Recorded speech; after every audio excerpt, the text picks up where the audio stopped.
Hello students, welcome back to another video. अगर आप लोग बीएस सेकेंड सेमेस्टर में हैं और इंग्लिश लिटरेचर पढ़ रहे हैं और 2026-27 में एग्ज़ाम देने वाले हैं और आपका पेपर एमसीक्यू बेस पर होने वाला है और आपने कोई भी तैयारी नहीं की है, तो आज की वीडियो में मैं लेकर आ गई हूँ इंग्लिश लिटरेचर का महा मैराथन क्लास उन सभी बच्चों के लिए जो एमसीक्यू बेस पर एग्ज़ाम देने वाले हैं। आज की वीडियो में मैं आपकी टोटल 8 यूनिट से बनने वाले सारे इंपॉर्टेंट एमसीक्यूज़ को बताने वाली हूँ। तो आपने अभी तक कुछ भी नहीं तैयार किया है तो मात्र ये एक वीडियो देखकर आप एग्ज़ाम में चले जाएंगे तो आपको पूरा नंबर मिलेगा। तो चलिए वीडियो स्टार्ट करते हैं। आपका पहला वेरी मोस्ट इम्पॉर्टेंट एमसीक्यू बन रहा है आपकी poem the world is too much with अस से, और इसके अलावा पूरी टोटल 8 यूनिट्स जो आपकी 1 से लेकर 8 तक की हैं, सभी से बनने वाले सारे एमसीक्यूज़ हम इस वीडियो में कवर करेंगे, तो वीडियो में एंड तक ज़रूर बने रहिएगा। फर्स्ट एमसीक्यू है who is the poet of the world is too much with अस।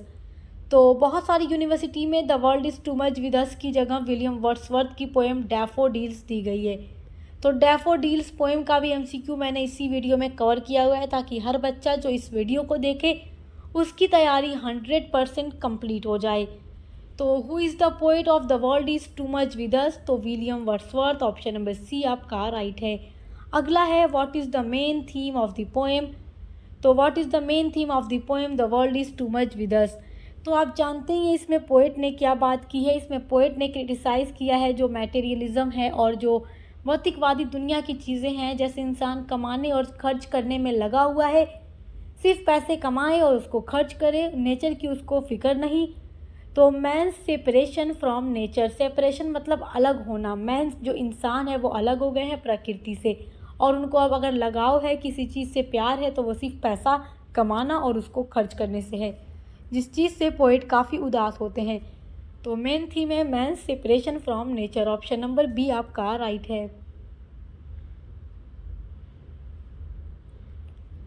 अगला वेरी इंपॉर्टेंट एमसीक्यू है according to the poet what have womens given their hearts to. तो according to the poet, poet के according what have women gives their hearts to. तो मतलब poet के according इंसानों का दिल जो है किस चीज़ को चाहता है या देता है, अपना दिल इंसान कहाँ देता है, तो मटेरियल थिंग्स में देता है। यानी जो दुनियावी चीज़ें हैं, दुनिया की चीज़ें जो भौतिकवादी हैं, हमेशा के लिए नहीं है, मर जाएगा इंसान, सब खत्म हो जाएगा, सब छोड़ के जाएगा, लेकिन इंसान पैसे कमाने और खर्च करने में लगा है, पोएट इसी चीज़ को बताते हैं, ऑप्शन नंबर डी राइट है। अगला है getting and spending refers to. तो इस पोएम में गेटिंग एंड स्पेंडिंग क्या रिफ़र करता है। गेटिंग मतलब अर्न करना, स्पेंड मतलब खर्च करना। तो अर्निंग एंड यूजिंग मनी, पैसे को कमाना और उसको खर्च करना ही गेटिंग एंड स्पेंडिंग का मतलब है, ऑप्शन नंबर बी आपका राइट है। अगला वेरी इंपॉर्टेंट, मोस्ट इम्पॉर्टेंट आपका एमसीक्यू है विच literary movement is William Wordsworth associated with. This is very most important MCQ. तो ये जो आपका क्वेश्चन है विच लिटरेरी मूवमेंट, विलियम वर्ड्सवर्थ किस लिटरेरी मूवमेंट से जुड़े हुए थे। तो रोमांटिक मूवमेंट, ये रोमांटिक पोएट कहे जाते हैं, तो रोमांटिक मूवमेंट से ये जुड़े थे, ऑप्शन नंबर बी राइट है। अगला है who wrote on his blindness. On his blindness written by John Milton, option number B right है। और ऑन हिज ब्लाइंडनेस मैं आपको पढ़ा चुकी हूँ, the world is too much with अस पढ़ा चुकी हूँ, और इसके अलावा आपके सिलेबस में जितनी भी पोएम्स दी गई हैं सब मैं डिटेल में आपको समझा कर पढ़ा चुकी हूँ। What is the central theme of the poem on his blindness. On his blindness की मेन थीम है blindness and faith in God, यानी अंधा, पोएट अंधे हो जाते हैं, पोएट क्या है, अंधे हो जाते हैं, मगर उनको गॉड पे विश्वास होता है, भरोसा होता है, ऑप्शन नंबर सी आपका राइट है। अगला है what had Milton lost in the poem on his blindness. On his blindness poem में जॉन मिल्टन क्या खो देते हैं। He lost his eyesight, वो अपनी आंखों की रोशनी खो देते हैं, ऑप्शन नंबर सी आपकी राइट है। अगला वेरी इंपॉर्टेंट एमसीक्यू है the poem on his blindness is also known as. तो the poem on his blindness is also known as when I consider how my light is spend. इस poem का first line है, इस poem का first line है when I consider जब मैं सोचता हूँ how my light is spend, कैसे मेरी आंखों की रोशनी चली गई, यही इस पोएम का फर्स्ट लाइन है और इस पोएम को when I consider how my light is spend के नाम से भी जाना जाता है। ऑप्शन नंबर बी आपका राइट है। अगला वेरी इंपॉर्टेंट क्वेश्चन है, the poet fears that because of blindness he can not. Poet को फियर यानी डर है, दैट की बिकॉज क्योंकि ऑफ इस ब्लाइंडनेस अपने अंधेपन की वजह से, ही कैन नॉट वो नहीं कर सकता। क्या नहीं कर सकता? तो पोएट बताते हैं इस पोएम में कि उनको काफ़ी डर होता है कि वो अंधे हो गए तो वो एक काम नहीं कर पाएंगे, और वो काम होता है सर्व गॉड प्रॉपरली, यानी वो गॉड की अच्छे से सेवा नहीं कर पाएंगे। लेकिन फिर उनको ये भी विश्वास हो जाता है कि गॉड उनसे कोई भी ऐसा काम नहीं कराएगा जिनको करने के लिए आंखों की रोशनी की ज़रूरत हो, क्योंकि ये जानते हैं कि गॉड हर इंसान से वही काम कराता है जो वो इंसान कर पाएगा। तो इसलिए ये खुश हो जाते हैं और गॉड में फेथ रखते हैं कि मतलब केवल खड़े होकर इंतज़ार करना भी गॉड को सर्व करना है और गॉड उनसे भी खुश होता है। तो ऑप्शन नंबर बी आपका राइट है। अगला वेरी इंपॉर्टेंट आपका एमसीक्यू है, देखिए, the poem is written in the form of a. तो जो ऑन इज ब्लाइंडनेस पोएम है वो किस फॉर्म में लिखी गई है? तो वो सोनेट है, और कौन सी सोनेट है? इटालियन सोनेट है। ऑप्शन नंबर बी आपका राइट है। इटालियन सोनेट क्या होता है मैं आपको डिटेल में पढ़ा चुकी हूँ, राइम स्कीम पहचानना भी सब मैं आपको बता चुकी हूँ। अगला है, what emotion does not poet first express. तो वो कौन सा इमोशन है जो पोएट पहले एक्सप्रेस करता है? What emotion does the poet first express? तो fear and frustration. Option number B आपका राइट है। अगला है, who is the poet of church going poem. Church going poem के पोएट हैं Philip Larkin. Option number B right है।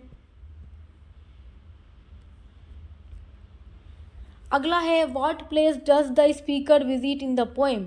तो poem church going में पोएट किस जगह पर जाते हैं?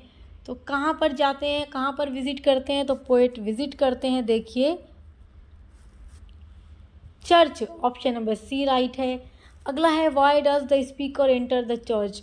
पोएट जो स्पीकर हैं इस पोएम चर्च गोइंग के, वो चर्च में एंटर यानी प्रवेश क्यों करते हैं? Because out of curiosity. Option number B आपका राइट है।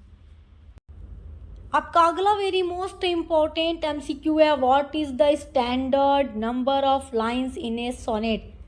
सोनेट में कितने नंबर होते हैं, मतलब कितने लाइन की सोनेट होती है? तो 14 लाइंस की सोनेट होती है। सोनेट एक तरीके की पोएम होती है जिसमें 14 लाइन होती है, और मैं आपको सोनेट कैसी पोएम होती है पढ़ा चुकी हूँ यूनिट नंबर फर्स्ट में। तो ऑप्शन नंबर ए आपका 14 राइट है। अगला है, which poem is an example of an elegy. यहाँ 4 पोएम दी गई हैं, कौन सी यहाँ पर जो पोएम है वो इलेजी का एग्जाम्पल है। इलेजी एक तरीके की पोएम होती है, forms of poetry unit number 1 आप ज़रूर पढ़िएगा, आपको अच्छे से समझ आ जाएगा।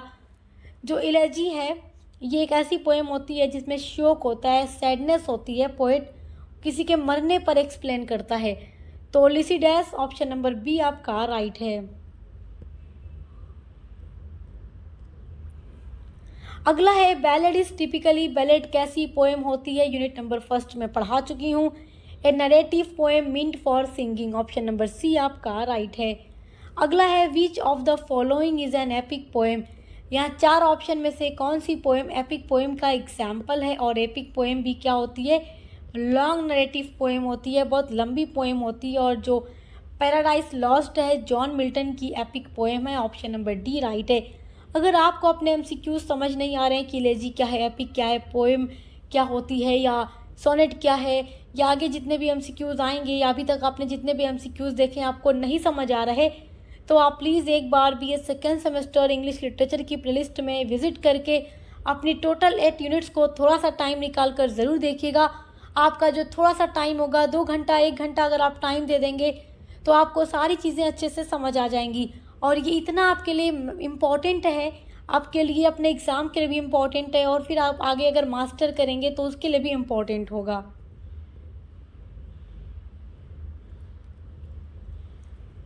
अगला इम्पॉर्टेंट एमसीक्यू है, Petrarchan sonnet is divided into. तो यहाँ पर मैं एक एक चीज़ को बहुत ज़्यादा एक्सप्लेन नहीं करूँगी, मैं फटाफट से इम्पॉर्टेंट क्वेश्चंस को बढ़ाकर समझाकर बताकर आगे बढ़ूँगी। क्योंकि देखिए, सारी चीज़ें ऑलरेडी मैं डिटेल में यूनिट्स जब पढ़ाती हूँ तो पढ़ा चुकी हूँ। पेट्रार्कन सोनेट क्या है, इलेजी क्या है, इटालियन सोनेट क्या है, या पेट्रार्कन सोनेट को ही इटालियन सोनेट कहते हैं तो क्यों कहते हैं, सोनेट इंग्लिश सोनेट क्या है, शेक्सपियरियन सोनेट क्या है।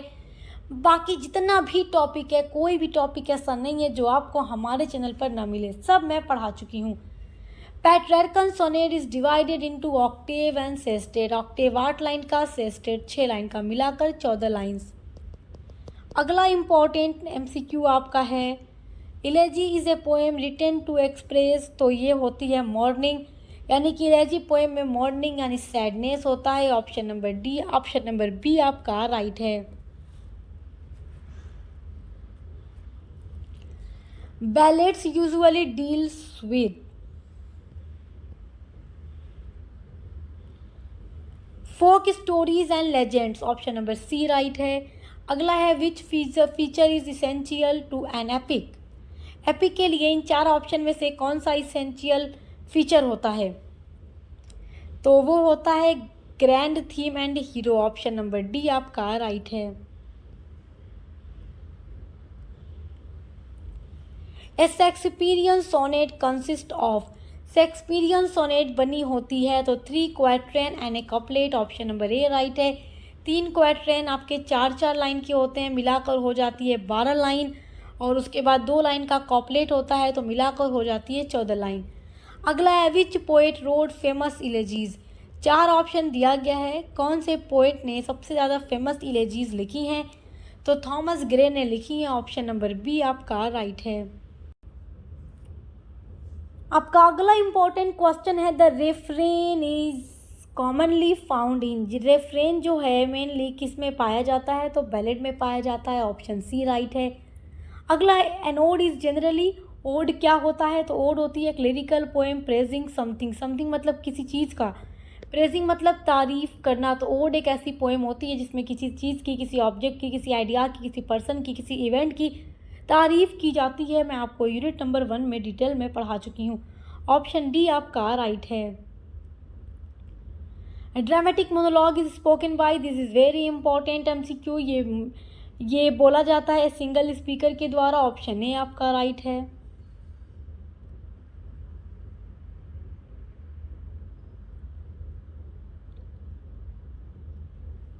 My last duchess is written by Robert Browning. Option B right है। अगला an epic often begins with. Epic कैसे शुरू होती है, तो ये इन्वोकेशन टू द म्यूज से शुरू होती है। ऑप्शन सी राइट है आपका। अगला है which type of poem expresses deep personal feelings. किस तरीके की पोएम डीप पर्सनल फीलिंग्स को बताती हैं, तो ओड जो होती है बहुत ही मतलब गहरी पर्सनल फीलिंग्स को बताती है। ऑप्शन नंबर डी राइट है। अगला है the Shakespearean sonnet has 4 lines with a unique rhyme scheme A B C D E F G. ये होता है rhyme scheme of Shakespearean sonnet. Unit number 1 में पढ़ा चुकी हूँ, आपने नहीं पढ़ा तो पढ़ लीजिएगा कि राइम स्कीम को पहचानना कैसे है। अगला इम्पोर्टेंट MCQ है elegy written in a country churchyard is by. तो ये लिखी गई है थॉमस ग्रे के थ्रू। ऑप्शन बी राइट है। अगला है बैलेट्स वर ओरिजिनली।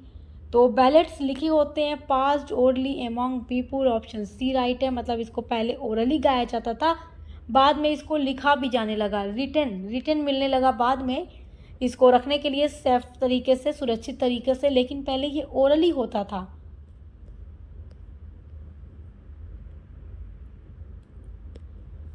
अगला है ड्रामेटिक मोनोलॉग रिवेल्स। तो dramatic monologue characters of the speaker को रिवेल करता है। ऑप्शन डी राइट है।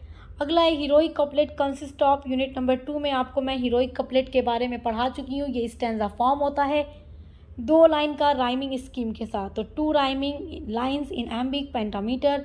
ऑप्शन नंबर ए आपका राइट है। अगला है blank verse is written in. Blank verse लिखा होता है अनराइम्ड एम्बिक पेंटामीटर में। देखो ब्लैंक वर्स भी एक स्टैंजा फॉर्म होता है। अगर आप स्टैंजा फॉर्म नहीं जानते तो यूनिट नंबर 2 ज़रूर देखिएगा। यूनिट नंबर 2 में मैंने आपको पूरा पढ़ाया हुआ है। तो स्टैंजा फॉर्म एक ब्लैंक वर्स होता है जिसमें राइम स्कीम नहीं होती। जैसे कि ये पोएम की लाइंस होती हैं तो लास्ट का वर्ड अगली किसी भी लास्ट वर्ड के साथ, लाइन के लास्ट वर्ड के साथ मैच करता है। लेकिन ब्लैंक वर्ड्स में कोई राइम स्कीम का अरेंजमेंट नहीं होता, लेकिन ये एम्बिक पेंटामीटर में लिखी जाती है। एम्बिक पेंटामीटर नहीं जानते तो यूनिट नंबर 2 ज़रूर पढ़िएगा। अगला इंपॉर्टेंट है, the Spencerian stanza has how many lines. तो 9 लाइन्स होती हैं। ऑप्शन सी आपका राइट है।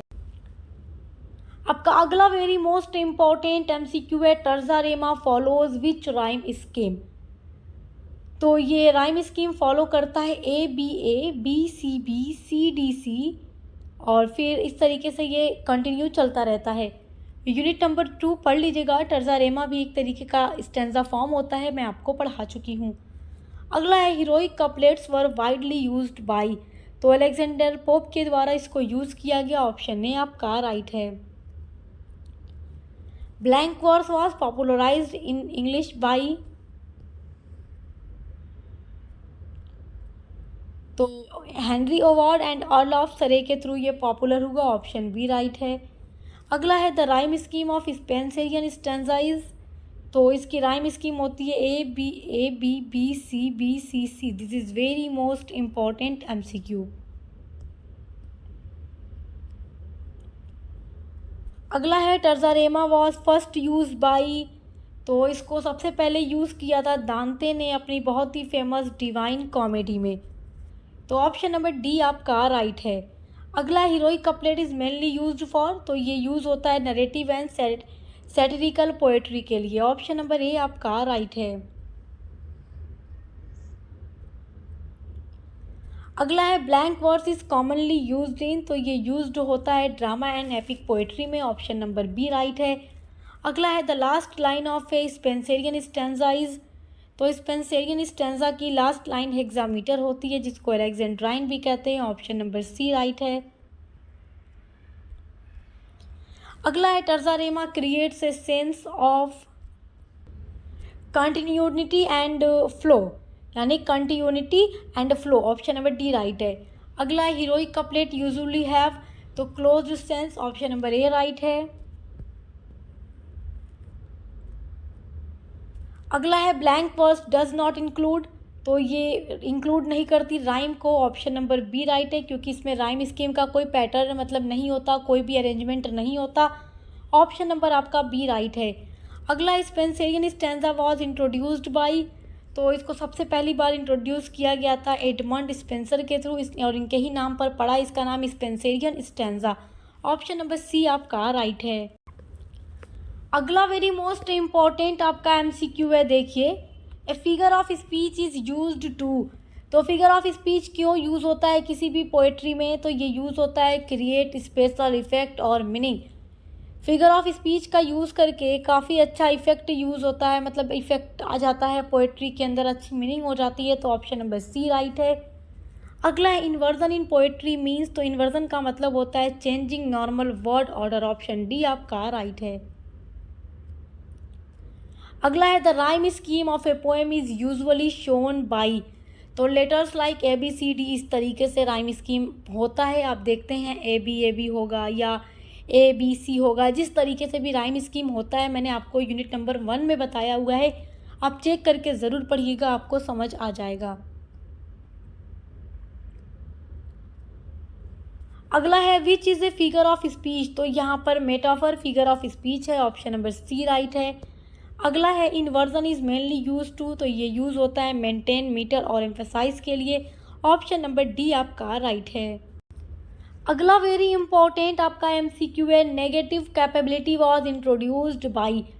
नेगेटिव कैपेबिलिटी के बारे में भी मैं आपको डिटेल में पढ़ा चुकी हूँ यूनिट नंबर 3 में। नेगेटिव कैपेबिलिटी को किसने इंट्रोड्यूस किया, यानी सबसे पहले इसको कौन लेकर आता है? तो जॉन किट्स लेकर आते हैं। ऑप्शन नंबर ए आपका राइट है।